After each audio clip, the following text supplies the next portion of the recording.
A paz do Senhor Jesus Cristo, bom dia. Hoje, o dia 5 de março, dia 111 do nosso propósito de leitura da Bíblia dentro de um ano. Como vocês já sabem, nesse propósito nós vamos ler a Bíblia inteira, de Gênesis a Apocalipse, e todos os dias nós lemos alguns textos. A leitura de hoje se passa pelo segundo livro dos Reis, dos capítulos 23 ao 25. Então hoje nós encerramos o segundo livro dos Reis. Amanhã nós iniciaremos o primeiro livro das Crônicas. Como de costume, vamos ler um texto que se encontra dentro da nossa leitura diária para nós fazermos a nossa reflexão e depois eu quero orar pela sua vida. Hoje também é o 8º dia do nosso propósito de busca pelo Espírito Santo. Então, fique até o final, vamos orar juntos para que Deus venha derramar o Espírito Santo sobre a sua vida. Para que Deus venha derramar novos dons. Se você ainda não é batizado, para que Deus venha te batizar com o Espírito Santo. Então, fique até o final. Abra sua Bíblia comigo no segundo livro dos Reis, capítulo 23, versículo 29, que diz o seguinte: Durante o reinado de Josias, o faraó Neco, rei do Egito, tentou ajudar o rei da Assíria e avançou até o rio Eufrates. Então o rei Josias marchou para combatê-lo, mas o faraó Neco conseguiu matá-lo assim que o avistou no campo de batalha em Megido. Seus oficiais transportaram o morto em seu carro real de guerra, de Megido até Jerusalém, e o sepultaram no seu jazigo de família. E o povo da terra aclamou Jeoacás, filho de Josias, ungiram-no e o proclamaram rei em seu lugar. Então, nesse texto que nós lemos, nos conta que o rei Josias, ele foi assassinado no campo de batalha. Nós vemos que, ao decorrer da história, o rei Josias foi um rei que fez uma grande revolução espiritual dentro de Israel. Foi um rei que trouxe novamente os valores da lei, os valores do templo, trouxe novamente a união do povo com Deus, fez a leitura da Torá, derrubou os altares a deuses estranhos, perseguiu as pessoas que praticavam feitiçaria e também que conversava com os mortos. Então, foi um rei que trouxe novamente os princípios para o povo. Porém, o final da sua vida foi um final complicado, vamos dizer assim. Ele foi assassinado em um campo de batalha tentando revidar uma injusta agressão. Às vezes nós temos na nossa mente que aquele que serve a Deus não passa por nenhum tipo de derrota, nenhum tipo de aflição, não passa por nenhum tipo de situação desfavorável. Às vezes nós somos igual os amigos de Jó. Algum pecado você cometeu para estar passando por isso, porque alguém que não comete pecado não passa por uma coisa dessas. Quando na realidade não tem nada a ver. Seguindo o exemplo de Jó, Jó passou por tudo o que passou porque Deus viu um propósito nessa situação. Se nós olharmos para o rei Josias, foi um homem extremamente dedicado a Deus, extremamente dedicado à conversão do povo ao Senhor, um homem extremamente dedicado em seguir os mandamentos, porém foi assassinado no campo de batalha. E isso foi uma forma de Deus abençoar Josias. Como assim foi uma forma de Deus abençoar Josias? Eu não sei se você lembra do dia de ontem, o final da nossa leitura de ontem, no capítulo 22, versículo 20. Deus prometeu que iria recolher o rei Josias, porque ele era um homem que agradava a Deus. Então Deus fala: olha, eu vou te recolher para que você fique junto com os seus antepassados, e lá você vai encontrar descanso e paz. Aonde? Em tua sepultura. E os teus olhos não contemplarão o severo castigo que enviarei sobre este povo e lugar. Então Deus está dizendo o seguinte: olha, eu vou castigar sim esse povo, independente do que você está fazendo. Eu vou sim destruir essa cidade. Eu vou retirar o meu templo daí, vou tirar as pessoas de dentro do meu templo. Eu vou fazer uma limpa em Judá. Mas porque você tem sido fiel a mim, você é dedicado a mim, eu vou te livrar de ver tudo isso que eu vou fazer. E eu vou te livrar através da morte. Porque depois que você morrer, você vai encontrar descanso e paz. Olha que coisa. Então, o rei Josias, sendo um homem temente a Deus, Deus diz: você é tão bom que não vou permitir que você sofra junto com o povo, então você vai morrer. Isso tira essa narrativa de que aquele que é fiel a Deus não morre, aquele que é fiel a Deus não passa por nada de ruim. Existem coisas que aos nossos olhos parecem ruins, mas não são. Por quê? Nós temos a visão limitada. Nós conseguimos enxergar somente aquilo que está diante dos nossos olhos, mas o Senhor, o nosso Deus, Ele enxerga muito além. Então, quando Deus move algo, nós temos que crer que aquilo que Deus está fazendo é para o nosso bem.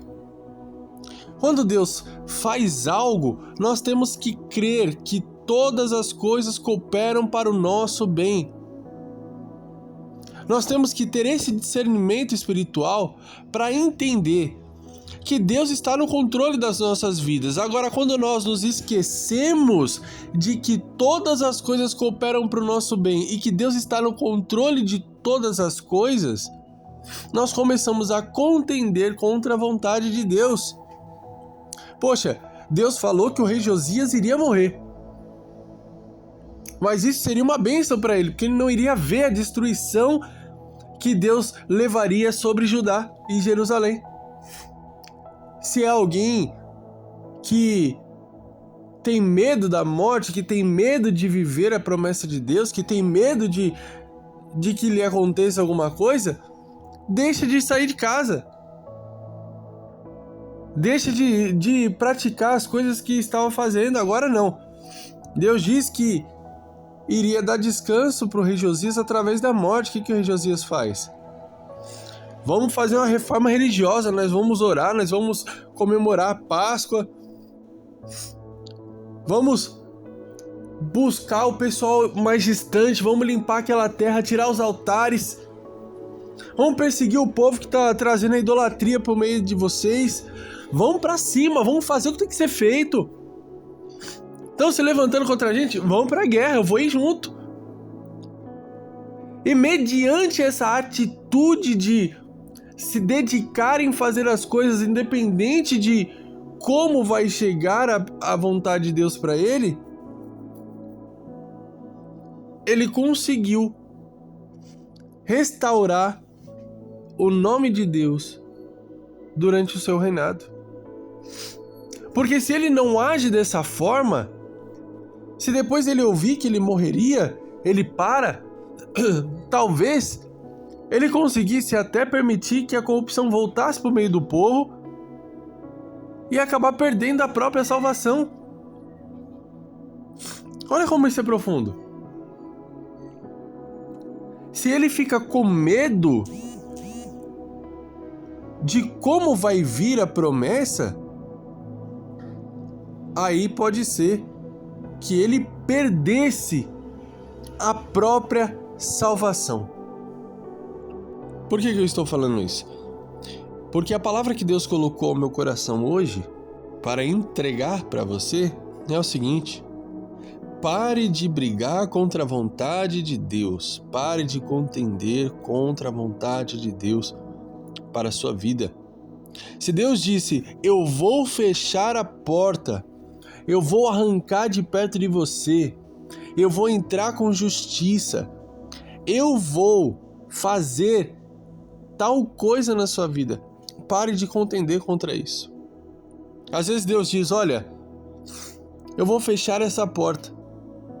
Ao invés de você permitir que Deus faça isso, correr em direção à promessa, viver o que tem que ser vivido, você fica orando para Deus permanecer com a porta aberta e fica cheia de preocupações e fazendo de tudo para que a porta não se feche, ouvindo coisas que não deveria ouvir, forçando amizades que não deveria existir, forçando algo que Deus já rejeitou.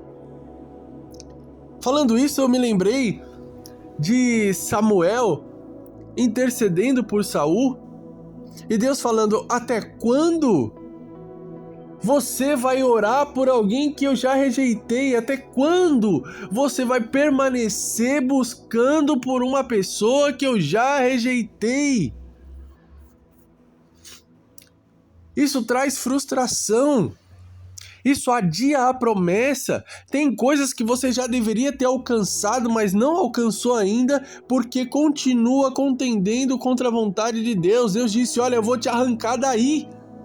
E você está fazendo de tudo para ficar naquele lugar. Deus falou, olha, eu vou tirar essa pessoa de perto de você porque tem te prejudicado e você tem forçado a amizade, forçado a união. Entenda, eu não estou falando sobre casamento. Casamento é algo diferente. Você casou com essa pessoa, então busque a Deus para que essa pessoa se converta se ela não é convertida.